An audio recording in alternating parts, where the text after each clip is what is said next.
Welcome back to 105 by 68 Power.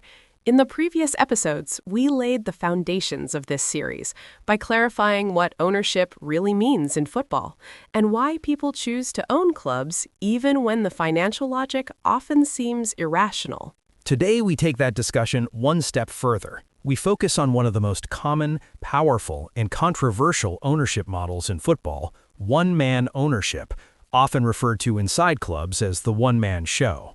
It's important to set expectations clearly from the start.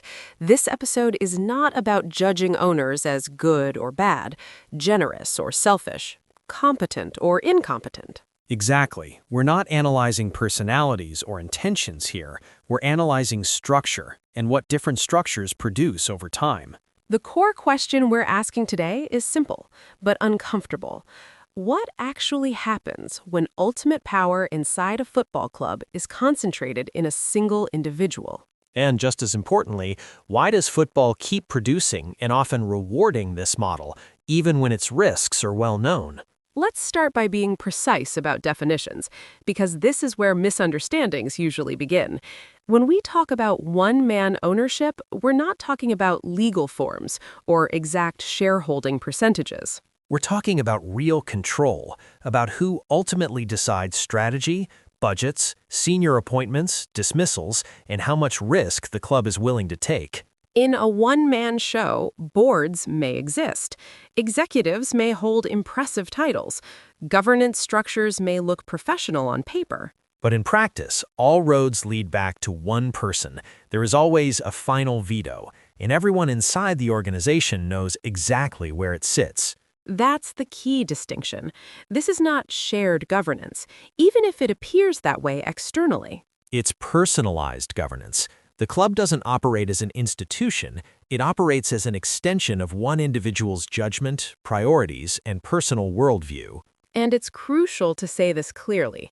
One-man ownership isn't an accident, and it isn't a deviation from how football works. Football structurally encourages this model. In many contexts, it actively selects for it. Most football clubs are structurally loss-making. Revenues are volatile, costs are rigid, and outcomes are unpredictable. That makes football unattractive to traditional investors. What replaces them are owners motivated by emotion, identity, visibility, influence, or power, not by stable financial returns. Once return on investment stops being the main objective, the logic changes. Speed, discretion, and personal authority become more valuable than process or checks and balances. And football regulation allows this concentration of power. There are very few enforced constraints at ownership level, especially compared to other industries. So football doesn't just tolerate the one-man show, it repeatedly reproduces it. Especially in moments of ambition, instability, or crisis, where quick decisions appear more valuable than long-term resilience. Let's talk about the upside first, because it's real and often decisive. The most obvious advantage of one-man ownership is speed. And that speed exists for a very concrete reason. There are no boards. No committees to convince, no shareholders to align, no investment approvals to wait for. Decisions can move directly from intuition to execution. A phone call can replace weeks or even months of internal discussion. In football, that matters more than in almost any other industry. Transfer windows are short, markets move quickly, and hesitation is often punished immediately. Changing a coach, covering a financial gap, or shifting strategy sometimes can't wait for governance cycles. Speed becomes a genuine competitive advantage. In this sense, the absence of boards is not a flaw. It's the core operating mechanism of the model. But speed also creates the appearance of clarity, and sometimes the illusion of it. When power is centralized, direction appears clear. Executives know who decides, and internal politics can be reduced. At least on the surface, everything aligns quickly as long as the vision of the owner remains stable and consistent. This model can work, and sometimes work very well under specific conditions, and those conditions are often underestimated. It works when the owner understands the limits of his own competence, when delegation is real, not symbolic. When sporting leadership is trusted, even during periods of poor results, and when short-term frustration doesn't trigger constant intervention. In those cases, centralized power reduces noise instead of amplifying it. Professionals can operate with clarity and confidence. This is where the comparison with enlightened despotism becomes useful. Centralized power can be efficient, especially in moments of transition or crisis. But restraint is the key variable, and restraint is not guaranteed by structure. It depends entirely on the individual. Another undeniable advantage of the one-man show is risk tolerance. A single owner can absorb losses that institutions would never accept. They can inject capital immediately, accept volatility, and take strategic bets that would never survive a committee vote. In football, survival often depends on exactly that kind of decisive intervention. But every advantage comes with a corresponding cost, and in this model, the costs are structural. The first and most obvious one is dependency. The entire club becomes tied to one person, their wealth, their health, their attention span, their personal priorities. There are no redundancies built into the system, no institutional memory that can operate independently. If that person loses interest, faces external problems, or simply changes direction, the club feels it immediately. There are no shock absorbers.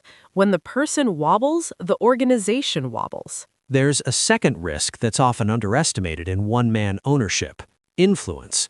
A one-man owner becomes a single, clearly identifiable point of access, and that makes them an easy target. Agents, intermediaries, friends, business partners, and external advisors all know exactly where power sits. When power is centralized, manipulation becomes efficient. External voices can bypass internal processes entirely. At that point, decisions are no longer filtered through debate or structure.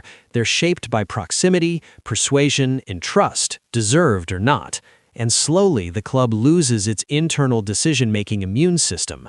This leads to one of the most common failure patterns in one-man ownership: the owner who believes football understanding is intuitive. The Mr. Know-it-all, micromanagement without competence.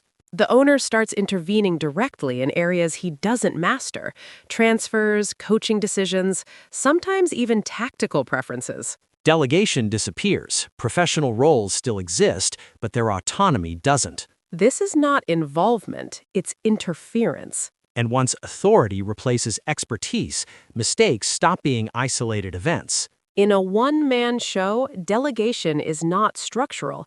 It exists if the owner chooses it. There are no enforced boundaries, no protected autonomy for professionals inside the club. If contradiction is punished, competence exits. What remains is obedience. And obedience is not a decision-making system.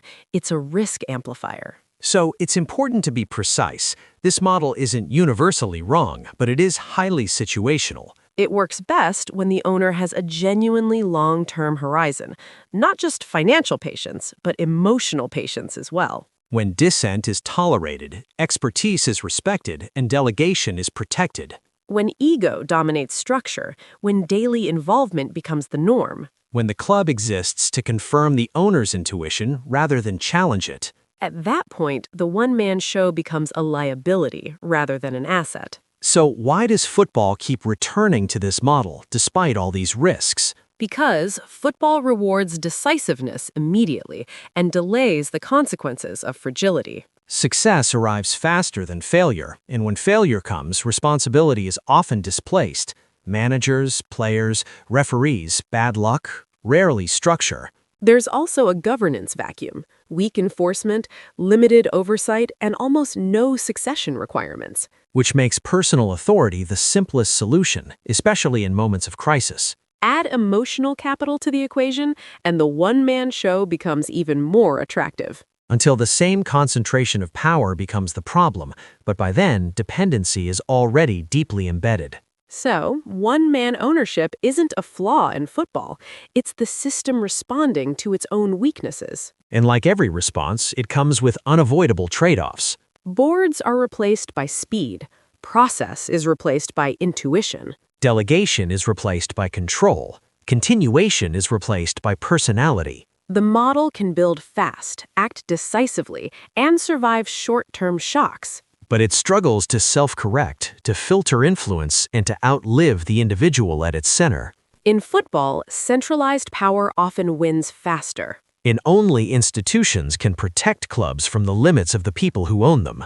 In the next episode, we'll look at what often comes next, sometimes by design, sometimes by necessity. Corporate groups and holding structures. What happens when clubs try to make power outlive the individual? This is 105 by 68 Power.